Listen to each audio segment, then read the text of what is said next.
Welcome, friends, to Farm Fresh Designs 59. Well, friends, in anticipation of the IOD spring release that's coming out Thursday, February 13th, I thought I would try to use up some of my older IOD scraps. So let's go ahead and get started.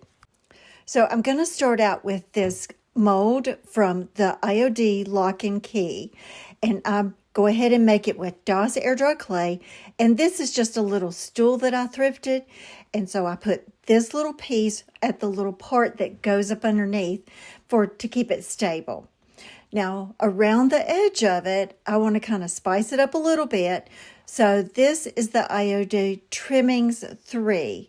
And so once again, I use my DOS air dry clay. And just to remind you, when you're putting your clay down, when you're doing a really long piece like this, it really helps to kind of hold it with one hand, because sometimes when you're pressing it down and maybe you're running back over it with a credit card, then sometimes that clay will lift up. So I try to keep one hand on that mold as I'm kind of running that credit card over the back of it to make it smooth.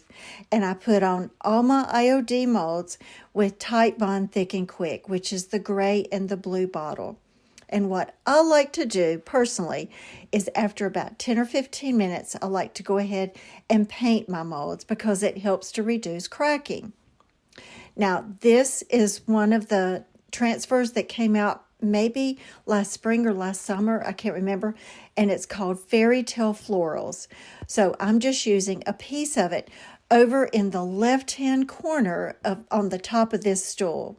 And sometimes when you're putting it on, you might miss a little spot. Well, then just lay it back down and then rub back over it and it'll come off. And then this little script comes from the IOD Lover of Flowers. So I'm going to be putting this trim all around the edge, but because the two side pieces are not as long as the front and the back, then that gives me a little bit extra of that mold. And so I just kind of push it up against that mold that's on the front of it and just kind of rub my finger over it just a little bit to smooth it out. And it just looks like one continuous piece. And then on either side, I put another air dry clay mold of another part of the IOD Lock and Key. And then once I get all of those molds put on, I paint those with Rust-Oleum Linen White chalk paint. And then I put a sealer over on top just to protect that transfer. And I've got a precious little stool that I can use as a stool, but this one is pretty small, so it's going to be great as a riser. And you'll see in my next two projects what I'm going to be putting on top of it. So what do you think of this sweet little stool? I love it. And even with all the little holes and nicks in this stool, I just think it gives so much character to it. And that little lock and key that goes down on that little bar, I put one on either side of it, just in case, someone looks at this little riser from the other side. So my next project is just one of those little wooden rabbits that you'll get. And I've had this left over from last year, and I think I bought it at Hobby Lobby. So I'm going to paint the edges, and I'm going to paint the front of it with Rust-Oleum chalk paint in the color Dusk, which is a beautiful blue and gray bottle. And I have only found this one time at Walmart, and I only found it at one particular store, but I love this color paint. I just think it's just such a pretty neutral. Now, I actually don't paint the backside of it because I may use that later. And so I'm just going to keep that backside blank because I'm just going to be keeping it for myself. So I paint the edges and then I paint the front of it with this Dusk chalk paint. Now, before I pull out my transfers that I'm going to put on this little rabbit, then I go ahead and pull out my IOD Kind Disregard stamp, and I'm going to use, I believe I used black ink on this because I did want it to show up a little bit more than if I used the stone gray ink. And then this is just a little tool that I get off of Amazon, and it just helps me when I'm stamping something that's a little bit bigger. And I just stamp just a small portion of this stamp because I don't need the whole big piece of the stamp. So once that ink dries, then I spray it with Rust-Oleum Clear Sealer before I start to put on my transfers. I don't put sealer on it first because I need that ink to soak into that chalk paint. And if I put a sealer on it, that ink might just sit on top of that sealer. So that's why I wait until later on before I put the transfers on. And if you've not used transfers before, it helps if you put a sealer on it before you try to put it down, unless you're using a paint that already has a sealer in it. And these florals also come from that fairy tale florals.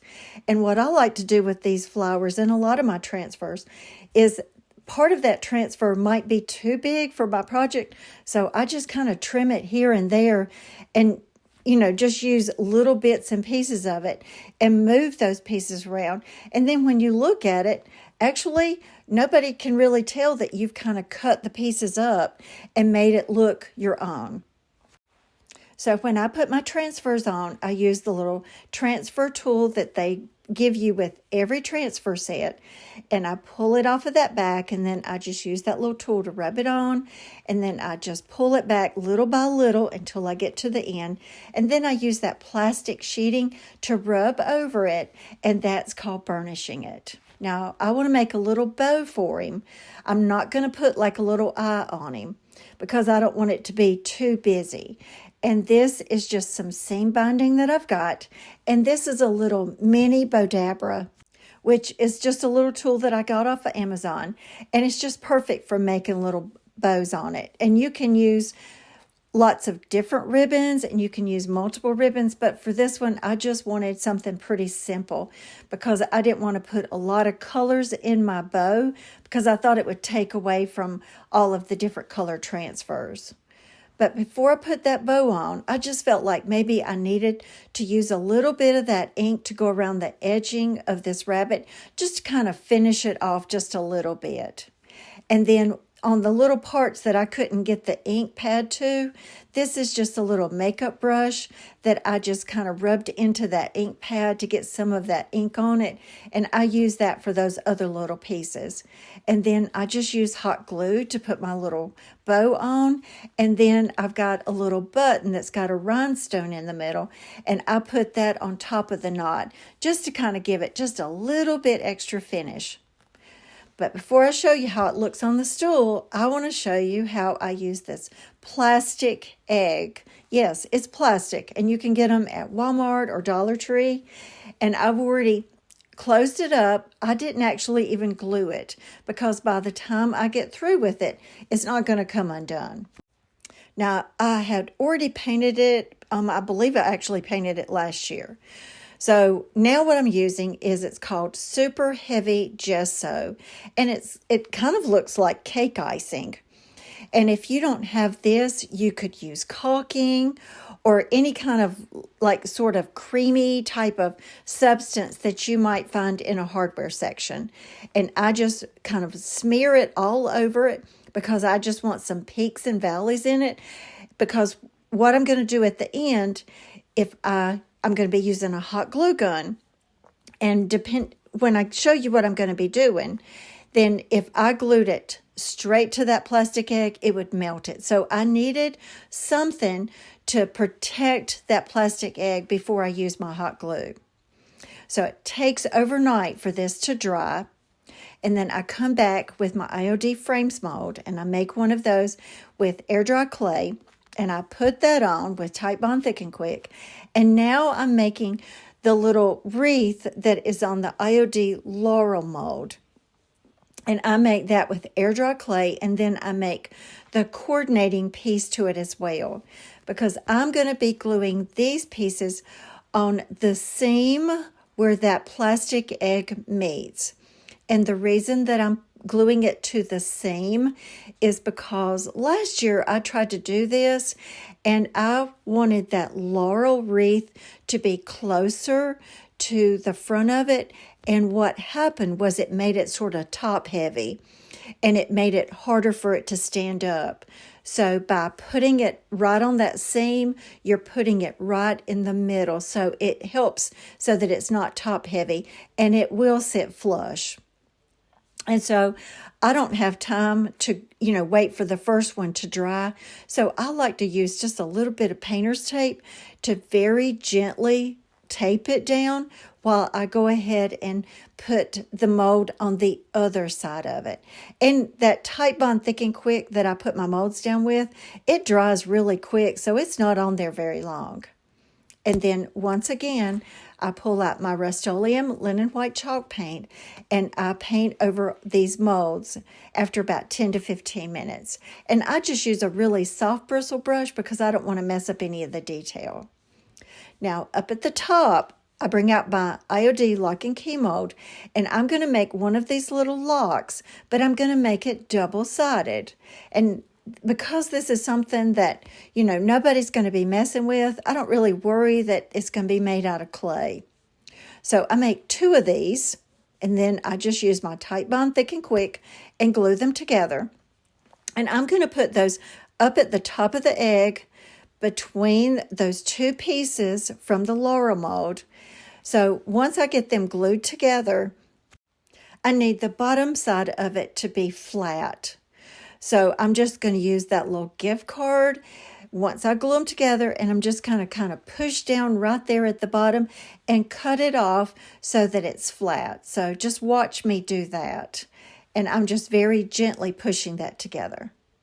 Okay, so I've got it flat down at the bottom. So now there's a little bit of space between where those 2 little Laurel pieces are to where I can just glue it just flat right on the top. And then because I need it to sit really still, I just kind of put little paint cans around it and just different things until I know that glue has set in really good and that little mold is not going to move around. And then I actually let it set up overnight before I try to paint it because I don't want it to move around at all. Now, initially, I had used some decoupage paper on top of that frames mold, but once I actually finished it all up, it just didn't kind of go with the vignette, so I actually pulled it off. And in a minute, you're going to see what I went and put back on top of that frame.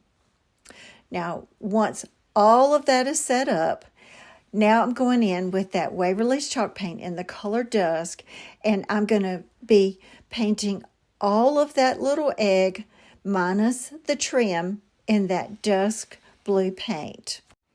So if you really love this color paint like I do, every time you go to Walmart, especially if you're going to a different Walmart, go back there to the craft section and see if you can find it. I've only been able to find it at one Walmart, and it's not one that's close by, but I'm getting kind of low on this bottle, so I'm hoping I can find some more later on. And so I just work my way all around the front and on the back of this egg, minus the trim with this Dusk paint. Okay, so once all of that is dry, now I'm using a very hot glue gun to make all of these just little swirly pieces on it. And there's no rhyme or reason to it. I just kind of make it swirl around, and some of them are bigger and some of them are smaller. And then between all of those little swirly pieces, then I just use that hot glue gun to just make just little polka dots of hot glue all around it. And I do this on the front and on the back. Now, the only downfall is that there are, those hot glue little strings on it. And I know that on normal pieces, maybe on wood, you can use like a little heat gun, and that kind of makes those little stringy pieces go away. And I tried that this time, and it didn't go so well. So I just had to be okay with those little hot glue gun strings that kind of hang off when you're using one of those. But like I said before, if I had made those little hot glue gun swirlies on it, and I had done it right on that plastic egg, well, because this glue is so hot, it would have melted it. By using that super heavy gesso, it gave it enough texture where it did not, that heat from the glue gun was not absorbed into it that it would get close to the actual egg and melt it. So once all that is dry, I'm going back again with that dusk paint, and I'm just going to kind of paint back over those little glue swirlies because right now they're clear, and I want to go ahead and add just a little bit more paint on it. Plus, when I painted it initially, there were some little spots here and there, especially where the gesso there were little peaks and valleys. So that helped to kind of cover up those little spots that I missed before. And I do that on the front and on the back. And then later on, I'll go back and paint the bottom of it as well. So once I get all of that finished, now I'm just going to take a little brush that has some Rust-Oleum linen white chalk paint, and I just fan it over it really lightly. And what that does is it just adds enough detail to those little glue swirlies to where you can see it really well. And then I just think it's so pretty with the way that it turned out. Now, remember, once again, I said once I finished it, the decoupage paper that I had put on it, which was a pretty little birdhouse, it just didn't seem to fit with the vignette. So I just pulled that decoupage paper up, and then I painted back over it, and I let it dry, and then I'm going to go back over it with just a little transfer. And honestly, I wasn't sure if it was going to work good because I was going to be putting that transfer onto air dry clay, but it worked out fine. But before I get to that part, I decided that to make that trim really stand out, I used gold gilding wax all over that. And that little transfer, it wasn't the easiest thing to put on.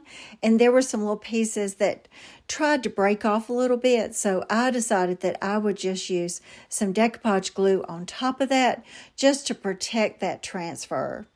And I just love the way it turned out. It's just so sweet. And it's really, I think, high-end looking.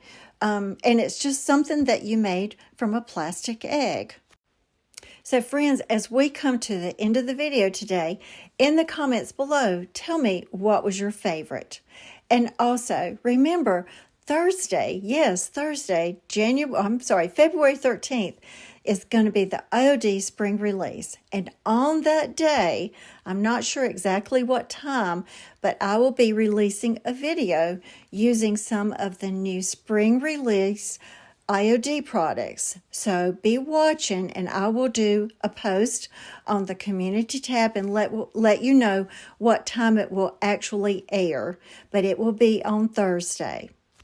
And of course, I can't tell you anything about it, but I promise you, you will not want to miss this video. I'm so excited about what I did with some of the new products that came out. So if you enjoyed the video today, make sure to hit the like button and subscribe to my channel and become part of our family. And on Thursday, on that same day of the release, make sure to meet me on my Facebook page, Farm Fresh Designs, because I will be doing a live DIY at 7 p.m. Eastern Standard Time, and you'll be able to see some of the new products, and we'll be able to chat online together. And if no one has told you today, God loves you, and so do I. Thank you so much, friends. Have a wonderful day.